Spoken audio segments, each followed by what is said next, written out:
మీకు అందరికీ ప్రభు పేట వందనాలు తెలియజేస్తున్నానండి. అందరూ బాగున్నారా? మీరందరూ బాగుండాలని మేము అనుదినము మీ కొరకు ప్రార్థన చేస్తూనే ఉన్నాము. అలాగే మీరు కూడా మా గురించి ప్రార్థన చేయండి.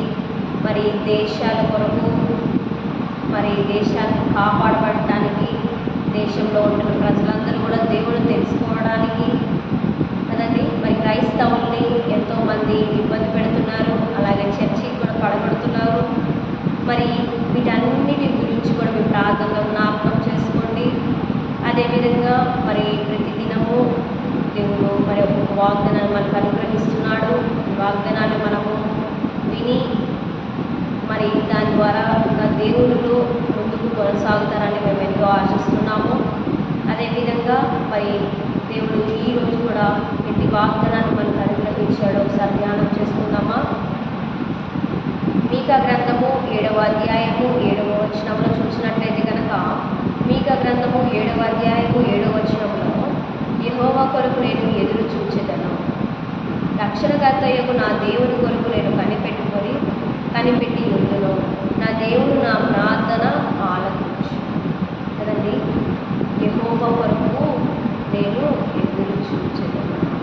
కదండి, మరి ఈ దినాల్లో దేవుని కొరకు ఎవరు ఎదురు చూస్తున్నారు కదండి? మరి ఈ దినాల్లో యెహోవా కొరకు ఎదురు చూచేవారంట మరి ఆయన ఎందుకు కనిపెట్టుకొని ఉండేవారు. నా దేవుని కొరకు నేను కనిపెట్టుకొని ఉందును, నా ప్రార్థన ఆయన ఆలకిస్తాడు, నా దేవుడు నా ప్రార్థన ఆలకించు. కదండి ప్రియులారా, ఆయన కొరకు మనం కనిపెట్టుకొని ఉండి ఆయన జవాబు ఏంటనేది, ఆయన మార్గం ఏంటనేది, మరి ఆయన మనల్ని ఏ త్రోవలో నడిపిస్తారనేది మనం కనిపెట్టుకొని ఉండాలి. మనం యెహోవా కొరకు కనిపెట్టుకొని ఉంటేనంట ఆయన మన ప్రార్థనని ఆలకిస్తాడు. మరి ఈ దినాల్లో మరి ఎవరు దేవుని కొరకు ఎదురు చూస్తున్నారు కదండి ప్రియులారా? ఆయన వెతుకుతున్నాడంట. ఎవరు మరి నా గురించి ప్రార్థన చేస్తారు? ఎవరు ఉదయాన్నే లేచి 4 గంటలకు కానీ 3 గంటలకు కానీ లేచి ఎవరైతే ఉదయాన్నే నాకు ప్రార్థన చేస్తారు, ఎవరు ఉదయాన్నే లేచి నా వాక్యాన్ని చదువుతారు, నాతోటి మాట్లాడతారు అని దేవుడు ఎదురు చూస్తున్నాడంట. మరి మనం ఏం చేయాలంటేనంట ఆయన కొరకు ఎదురు చూడాలి కదండి. కొన్ని సమస్యలు, కొన్ని ఇబ్బందులు, కొన్ని కష్టాల్లో మరి మనం ఉంటూ ఉంటాము. మరి మనం అనుకున్న కార్యాలు మన పట్ల జరగవు, మనం అనుకున్న కార్యాలు మనకి అనుకూలంగా ఉండవు, అవన్నీ జరగవు. అన్నీ మనకి ఏంటంటే పరిస్థితులన్నీ కూడా తారుమారు అయిపోతూ ఉంటాయి. కారణం ఏంటంటే దేవుని మీద మనము ఆధారపడట్లేదు. దేవుని మీద కనుక మనము ఎప్పుడైతే ఆధారపడతామో మరి ఆ పరిస్థితులన్నీ కూడా దేవుడు మార్చి వేస్తాడు. నీ ఓన్గా ఎప్పుడైతే నీ మీద ఆధారపడతావో కదండి, అవన్నీ కూడా ఫెయిల్ అయిపోతూ ఉంటాయి. ఒక ఉద్యోగానికి వెళ్తున్నామంటే ఏంటి, నీకంత మాట్లాడే వాళ్ళ దగ్గర మాట్లాడి మరి వాళ్ళు చెప్పిన వాటికల్లా నువ్వు జవాబులు చెప్పి కదండి వాళ్ళు మెచ్చుకునేలాగా చేసినప్పుడే నీకు ఉద్యోగం అనేది వస్తుంది. మరి అలా కాకుండా ఏంటంటే నీకు నచ్చినట్లుగా నువ్వు వెళ్ళి మాట్లాడి మరి వాళ్ళు అడిగిన దానికి నువ్వు సమాధానం చెప్పకుండా ఉన్నట్టయితే కనుక నీకు ఆ ఉద్యోగం అనేది రాదు. ఇప్పుడు బిజినెస్ అనేది ప్రారంభించాలంటే ఏంటి, తెలివి ఉండాలి, దానికి జ్ఞానం ఉండాలి కదండి. మరి ఎట్లా పెడితే మనము ఏ విధంగా ప్రారంభిస్తే మనం పైకి వెళ్తాము అనేది ఆలోచనలన్నీ కూడా మన మానవునికి అన్ని ఆలోచనలు అనేది రావు కదండి. మనం ఏదైనా పని ప్రారంభించేటప్పుడంట దేవునికి ప్రార్థన చేసి మనము పనిని ప్రారంభించాలి. అలా ప్రారంభించినప్పుడు ఆయన మీద నువ్వు ఆధారపడ్డావు అనుకోండి, మనము చేసే ప్రతి కార్యాలలో దేవుడు మనకి తోడై ఉంటాడు కదండి. మరి అలాగే మనం కూడా యెహోవా కొరకు ఎదురు చూడాలి. ఆయన కొరకు మనం ఎప్పుడైతే ఎదురు చూస్తామో ఆయన మనకి నూతన బలాన్ని ఇస్తాడు, నూతన శక్తిని ఇస్తాడు కదండి. ఆ రోజుకు కావాల్సినంత ఆరోగ్యం ఇస్తాడు దేవుడు. మనం వేరే వాళ్ళ దగ్గరికి వెళ్తున్నప్పుడు అక్కడ ఏం మాట్లాడాలనేది మనకి తెలివిని, జ్ఞానాన్ని ఇస్తాడు కదండి. మరి ఎవరో ఒక వ్యక్తిని నువ్వు కలుస్తున్నావంటే మరి నువ్వు అతనితో మాట్లాడాలంటే అక్కడ ఏం మాట్లాడాలి, ఆ పరిస్థితుల్లో నన్ను ఏం మాట్లాడమంటావు ప్రభువా అని అంటే దేవుడు ఏంటంట నీకు ఆ మాటలు అనేది ఆయన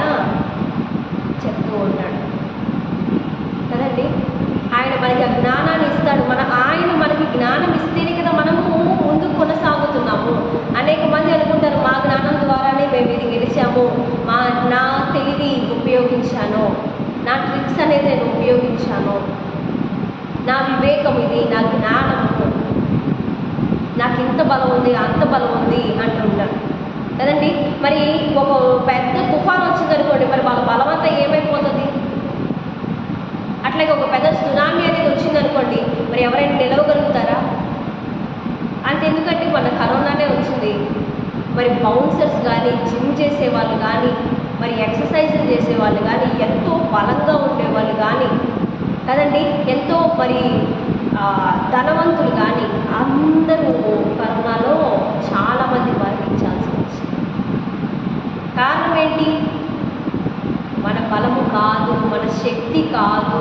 మనం ఎప్పుడు ప్రార్థనలో జ్ఞాపకం చేసుకోవాలి, నా బలము చేత కాదు ఇది వచ్చింది, నా శక్తి చేత కాదు, నీవు నాకు బలం ఇచ్చావు, నీవు నాకు శక్తి ఇచ్చావు, అనుదినము నాకు నువ్వు ఆరోగ్యం ఇస్తున్నావు కదండి.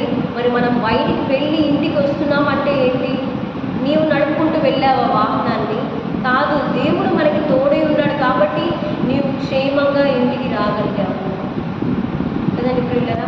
మరి ఎంతోమంది బయటికి వెళ్ళిన వాళ్ళు ఇంటికి రావడం లేదు కదండి. మరి వాళ్ళకి మరి మనకైతే దేవుడు కాపుదల ఉంది కాబట్టి ఎక్కడికి వెళ్ళినా కూడా ఆయన తన దేవదూతల్ని కావలి ఉంచి మన చుట్టూ కూడా ఆయన మనకి కాపుదల దయచేస్తున్నాడు. ఆయన కొరకు ఎదురు చూడాలి. అనేక మంది మరి మనుషుల కోసం ఎదురు చూస్తూ ఉంటారు. వాళ్ళు ఏదో చేయాలి, వాళ్ళు ఏదో చేస్తారన్నారు నా పట్ల, వాళ్ళు ఏదో లేకపోతే వాళ్ళు నాకు సహాయం చేస్తానన్నారు. అది ఏ విషయమైనా కానీ సహాయం చేస్తానని నువ్వు వాళ్ళని నమ్మవద్దు. నమ్మకమైన దేవుడు ఉన్నాడు కదండి. మనల్ని విడిచిపెట్టే దేవుడు కాదు. మనం ఆయన్ని విడిచిపెడుతూ ఉంటాం అనేక సార్లు, కానీ ఆయన మనల్ని పట్టుకునే ఉంటాడు. ఆయన మనల్ని విడిచిపెట్టాడు. మనం యెహోవా కొరకు ఎదురు చూడాలి, ఆయన కార్యాల కొరకు ఎదురు చూడండి కదండి. ఒక్కొక్కసారి అనుకున్న పరిస్థితులు మన పట్ల జరుగుతూ ఉంటాయి కదండి. మన పట్ల అనుకుని కార్యాలు గందరగోళంగా జరుగుతూ ఉంటాయి. మనము అస్సలు తలంచము ఈ కార్యాలు మన పట్ల జరుగుతాయి అనేసి. మనకి ఎంతో స్నేహంగా ఉన్న మనుషులే మనకు దూరం అయిపోతారు. మనకి సహాయం చేస్తాము, నీకు నేను డబ్బులు ఇస్తాను, నీకు నేను సహాయం చేస్తాను, నిన్ను పైకి లేవనెత్తుతాను, నీ కుటుంబాన్ని నేను చూసుకుంటాను అన్న వ్యక్తులే దూరం అయిపోతారు కదండి. మరి అటువంటి వ్యక్తులు దూరం అయిపోతారు. అప్పుడు నువ్వు ఏం చేయగలుగుతావు? అందుకని మనుషుని నీవు నమ్మవద్దు, వాళ్ళ మీద నువ్వు ఆధారపడవద్దు, వాళ్ళని ఆశ్రయించవద్దు, వాళ్ళ కొరకు నువ్వు ఎదురు చూడవద్దు. దయచేసి వాళ్ళ కొరకు మీరు ఎదురు చూడకండి. ఏమంటున్నాడంటే దేవుని కొరకు ఎదురు చూడండి, ఆయన చేసే అద్భుత కార్యాల కొరకు ఎదురు చూడండి. మరి ఆయన ఏమి కార్యాలు మన పట్ల తలంచడనేది ఎదురు చూడండి. ఎదురు చూసి ప్రార్థన చేయండి కదండి. మన గురి ఏంటి? పరలోక రాజ్యము మనము చేరటము. ఆ పరలోక రాజ్యానికి చేరాలంటే మనం ఏం చేయాలి? ఆయన కొరకు ఎదురు చూడాలి. మనుషుల కొరకు ఎదురు చూడొద్దు, నీ బంధువుల కొరకు ఎదురు చూడు కదండి. నువ్వు ఎంత ఎదురు చూసినా వ్యర్థమే. లోకంలో నువ్వు ఏది వెతికినా, నువ్వు ఏది వెతకాలనుకుంటున్నావో, నువ్వు ఏది నాకు దక్కాలి, నాకు పెద్ద బంగ్లా కావాలి, పెద్ద కారు కావాలి, నేను ధనవంతుడు అవ్వాలి, నేను ధనవంతురాలు అవ్వాలి, లేదా సినిమా యాక్టర్ అవ్వాలి, ఏది అనుకుంటున్నావో అన్నీ ఫెయిల్ అయిపోతాయి. నువ్వు ఎప్పుడైతే దేవుని కొరకు ఎదురు చూస్తావో ఆయన నిన్ను మంచి మార్గంలో నడిపిస్తాడు, మంచి త్రోవను ఆయన మనకి చూపిస్తాడు. ఆయన మార్గంలో వెళ్ళేటప్పుడు ఆయన ఆ మార్గాలను సరళము చేస్తాడు. నీ మార్గంలో నువ్వు నడిచేటప్పుడు కదండి అప్ అండ్ డౌన్స్ వస్తూ ఉంటాయి. మన లైఫ్లో అనేక అప్ అండ్ డౌన్స్ అనేవి వస్తూ ఉంటాయి. అంటే ఏంటి? నష్టాలు జరుగుతూ ఉంటాయి, కష్టాలు వస్తూ ఉంటాయి, ఒక లాభం వెనుక ఒక నష్టం అనేది జరుగుతూ ఉంటుంది. అవన్నీ వచ్చినప్పుడు నీవు కృంగిపోకూడదు. ఏంటి ప్రభా, ఒకప్పుడు నాకు మరి ఇంత పేరుని నువ్వే ఇచ్చావు, మరి ఇప్పుడు ఏంటి అందరూ నన్ను చూసి ఈ విధంగా మాట్లాడుకుంటున్నారు, నేను ఉద్యోగం చేసే దగ్గర ఈ విధంగా చేసేవేంటి నన్ను అనకూడదు. కానీ దాని వెనక కూడా ఒక మేలు అనేది కదండి. మరి దాని వెనక కూడా ఒక మేలు అనేది ఉంటుంది. అందరి జీవితాల్లో కష్టాలు సుఖాలు అనేది వస్తూనే ఉంటాయి. కానీ ఆ కష్టంలో కూడా నీవు ఎప్పుడైతే దేవుని వాక్యాన్ని పట్టుకొని ముందుకు కొనసాగుతావో అప్పుడే నిన్నంట దేవుడు హెచ్చిస్తాడు. అప్పుడే నిన్ను దేవుడు హెచ్చిస్తాడు, నిన్ను చూస్తాడు కదండి. ఆయన నిన్ను పరీక్షిస్తున్నాడేమో. ఒకవేళ ఈ కష్టంలో కూడా నీవు ఇంకా దేవుణ్ణి పట్టుకొని ఉంటావా, లేకపోతే మరి నీవు తొలగిపోతావా? మన గురి ఏంటంటే మనము పరలోక రాజ్యాన్ని చేరటము, వీలైనంత త్వరగా మనము ఇతరులకి వాక్యాన్ని అనేది చెప్పాలి. అనేక మంది సంఘాలకు వస్తే సరిపోదు, నీవు వెళ్ళి నీ ఇంటి పక్కన వాళ్ళని నడిపించాలి, నీవు వెళ్ళి నీ బంధువుల్ని నడిపించాలి, నీవు వెళ్ళి మరి నీ బిడ్డల్ని సంఘానికి నడిపించాలి, నీవు వెళ్ళి మరి నీ భర్తని నీ భార్యని సంఘానికి నడిపించాలి. మన టార్గెట్ ఏంటి, మన గోల్ ఏంటి, మన గురి ఏంటండి? మనల్ని మరి దేవుడు ఎందుకు ఎన్నుకున్నాడంటే మనం మాత్రమే పరలోక రాజ్యం చేరటం కాదంట, మనము మన కుటుంబ సభ్యులు కూడా అక్కడ ఉండాలి, మన సంఘస్థులు అక్కడ ఉండాలి, ఈ లోకంలో ఉన్న ప్రతి వాళ్ళు అక్కడ ఉండాలి. ఎవరు కూడా నశించిపోకుండా మనం ఏం చేయాలంటే ప్రార్థన అనేది చేయాలి కదండి. ఆయన కొరకు ఎదురు చూడు, అది ఎంతకాలమైన ఆయన కొరకు వెయిట్ చేసి చూడు, తప్పక ఆయన మంచి కార్యాలు కదండి, నీవు అనుకోని కార్యాలు నీ పట్ల జరిగిస్తూ ఉంటాడు. ఒక్కొక్కసారి ఎంత ఎదురు చూస్తామో ఒక్కొక్క కార్యం కొరకు, ఒక స్వస్థత కొరకు ఎంత ఎదురు చూస్తామో, కానీ ఒక గర్భఫలం కొరకు ఎంత ఎదురు చూస్తామో, ఒక ఉద్యోగం కొరకు ఎంత ఎదురు చూస్తామో, ఒక వివాహం జరగాలంటే ఎంత ఎదురు చూస్తామో కదండి, ఒక బిజినెస్లో పైకి రావాలంటే మనం ఎంత ఎదురు చూస్తామో. ఎదురు చూడు, వెయిట్ చేయి, ఆయన ఏం చెప్తున్నాడో అదే చేయి. నీకు ఇప్పుడు బైబిల్ చదవాలి అనిపిస్తే చదువు, నీకు తలంపు వస్తుంది, ఉదయాన్నే నీకు లేవాలి అనుకుని నైట్ పడుకుంటావు, నీకు ఉదయాన్నే మెలకు వస్తుంది 5 లేకు, నీకు బైబిల్ చదువు అని నీకు నీ ఆత్మ చెప్తా ఉంటావు, బైబిల్ చదువు ఇంకా చాలా నిద్రపోయింది అని. చదవండి, తీసి చదువు అన్నప్పుడు చదవండి. నీకు పాటలు పాడాలనిపిస్తే పాడండి మరి మందిరంలో కదండి. నీకు ఏది అనిపిస్తే మరి నీకు అది దేవుడు చెప్తున్నాడు, మరి వాక్య చదువు, పాటలు పాడు, సంఘానికి తొందరగా వెళ్ళు అని అన్నప్పుడు నువ్వు వెళ్ళాలి కదండి. నీ శరీరం ఏది చెప్తుందో, ఇంకాసేపు నిద్రపోదాంలే, ఇంకాసేపు ఆగి వెళ్దాంలే, లేటుగా వెళ్దాంలే, అవి వినొద్దు. నీ శరీరము చెప్పేది ఏది వినొద్దు కదండి. దేవుని ఆత్మ చెప్పేది మాత్రమే ఫాలో అవ్వు. ఆయన కొరకు ఎదురు చూసినప్పుడు కొన్ని కార్యాలు తక్కువని జరిగిపోతూ ఉంటాయి. మనం అనుకోము, అరే ఇంత తొందరగా ఏంటి జరిగిపోయిందా, ఇంత తొందరగా ఏంటి మరి నా పట్ల కార్యాలు జరుగుతున్నాయి, గాడ్ నువ్వు నాతో ఉన్నావు, దేవా నువ్వు నాతో ఉన్నావు అంటుంటారు. కొన్ని కార్యాలు మాత్రము ఇక పోతనే ఉంటుంది, ముందుకు పోతూనే ఉంటుంది. మనం అనుకుంటూ ఉంటాము జరగదు, పోతూనే ఉంటుంది, ముందుకు పోతాం. కొన్ని రోజుల దాకా, కొన్ని సంవత్సరాల దాకా అలాగే వెళ్తాం. విడవద్దు కదండి. మరి విడవద్దు.